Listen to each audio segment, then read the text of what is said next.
Black people aren't treated like we have the same right to defend ourselves. And I'm not just talking about physical self-defense.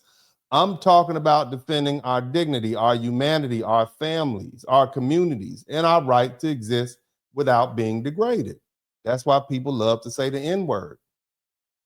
They want to say the N-word, right? And what do they say right after that if you say something about it? Huh? They say it's just a word. They say it's just a word because they want the freedom to insult Black people without consequences. They want to use the word degrading racial, this insult, this racial insult, one of the worst words in American history, and then they want to control how Black people respond to it. They want to provoke Black people, humiliate Black people, and drag Black people back into the language of slavery, Jim Crow, lynching, segregation, and racial terror. But the moment Black people react, the reaction becomes the problem. And that's the double standard. Because, see, the society doesn't treat every insult like it's just a word, do they? See, when other groups are insulted or mocked or degraded, institutions respond, companies respond, governments respond, advocacy groups respond, media responds, schools respond, employers respond, people get fired. People get banned, people get put on a list, people lose sponsorships, people lose speaking events, people lose contracts, people lose access to countries. So don't tell me words don't matter. See, the real rule is this. Words matter when other groups are offended, but when Black people are offended, suddenly everybody becomes a free speech philosopher. Look at how racial and ethnic slurs are treated in workplaces and institutions.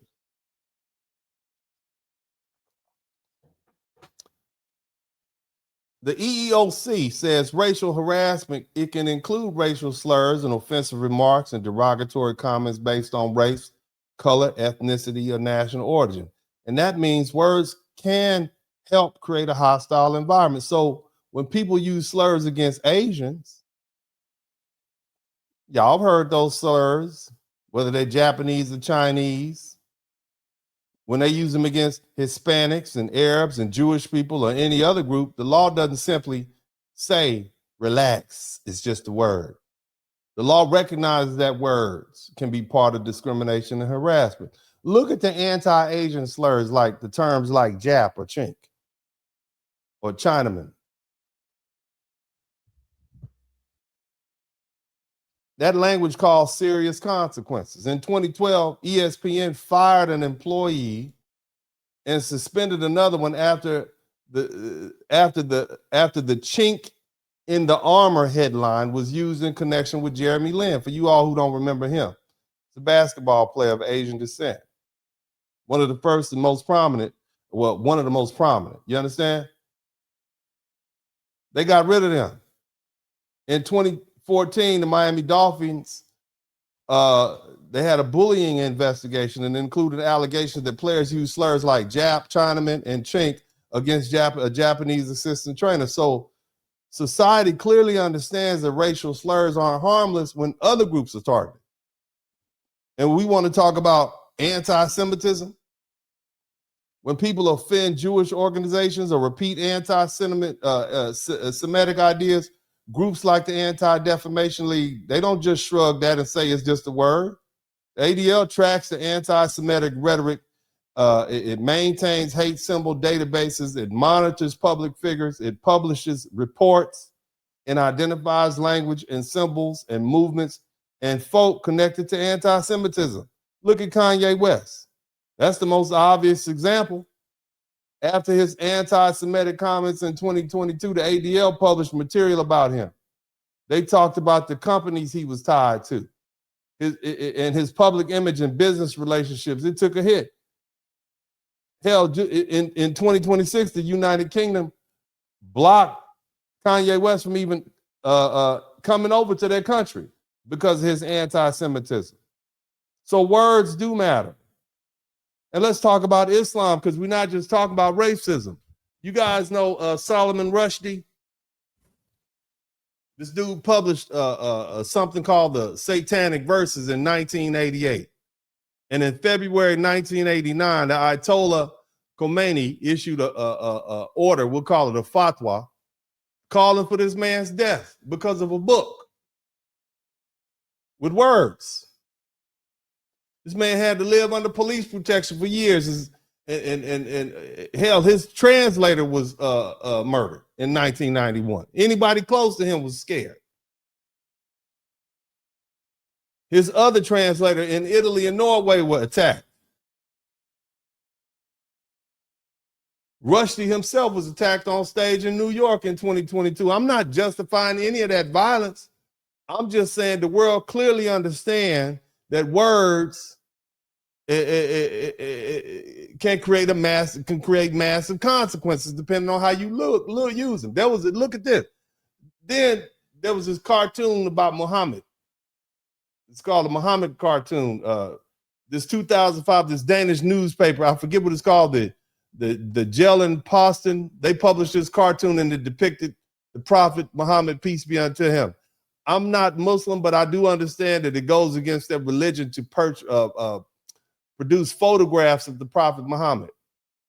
But what that did was it set off global protests and in some places violence. In 2015, you had gunmen run up into these offices of what's called the Charlie Hebdo office in Paris after the magazine published cartoons of Muhammad. 12 people got killed. These are words and pictures. In 2020, a French teacher named Samuel Paty was beheaded after showing cartoons of Muhammad during a lesson about free speech in class. Again, I am in no way defending violence. I'm pointing out that society knows insults, knows that insulting people, sacred identity, is going to cause an explosive response. So why is it that Black dignity, why is that the only dignity that everybody wants to debate? Why is it that we have to have a question about why these other people shouldn't use the N-word? Why is it that when someone attacks Jewish people, people understand why the ADL responds? When somebody insults Islam or the Prophet Muhammad, peace be unto him, people understand the Muslim outrage. They tell you don't do it. When somebody comes up with an anti-Asian slur, people understand why it can cost someone a job. When somebody using ethnic slur for Mexicans or Arabs or Italians or Polish people or Chinese people or Japanese people, Vietnamese people, all these other people, right? Why do they understand that that insult has history and weight? But when it's Black people, everybody says it's just a word. That's the point. They don't say the N-word is just a word because it has power. They say it because they want Black people to have no power in response to it.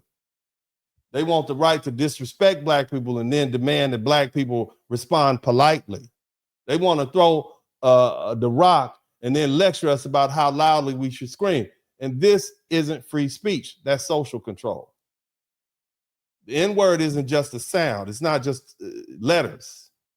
It's the language of the slave auction. It's the language of the brutal slave plantations. It's the language of the lynch mob. It's the language of the racist police and employers and judges and teachers and neighbors and mobs that used to remind Black people that we were supposed to stay in our place. So when somebody uses the word against Black people, they're not just saying something offensive, they're reaching into history and they're pulling out a weapon. And then society tells Black people we're not supposed to react. And that's the part I'm talking about.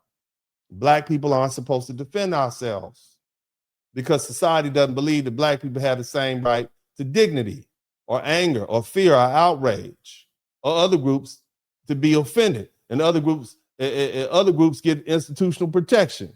Other groups get advocacy organizations. Other groups get people banned and fired and canceled and investigated and disciplined or placed on a public watch list.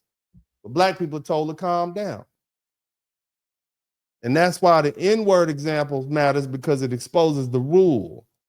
And the rule isn't that words don't matter. The rule is that words used against Black people are supposed to matter less, because we're not supposed to have a self-defense. And if black people respond too strongly, let's say, for instance, you minding your business at the track meet, talking to your homeboy, and some white boy come up to you and push you, and you respond strongly by jumping up and hitting him in the chest with a knife, the whole conversation changes. See? Nobody wants to talk about the disrespect. Nobody wants to talk about the history of racism. Nobody wants to talk about the fact that there was a provocation. Nobody wants to talk about the fact that somebody tried to humiliate you. They only want to talk about your reaction. And see, that's how the caste system protects itself.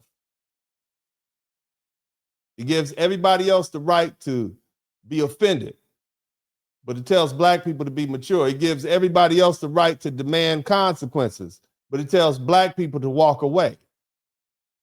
It gives everybody else the right to defend their identity and their personhood, but it tells black people that our identity is too sensitive and too emotional, too angry, too violent, too political. So you know, the N-word isn't just a word.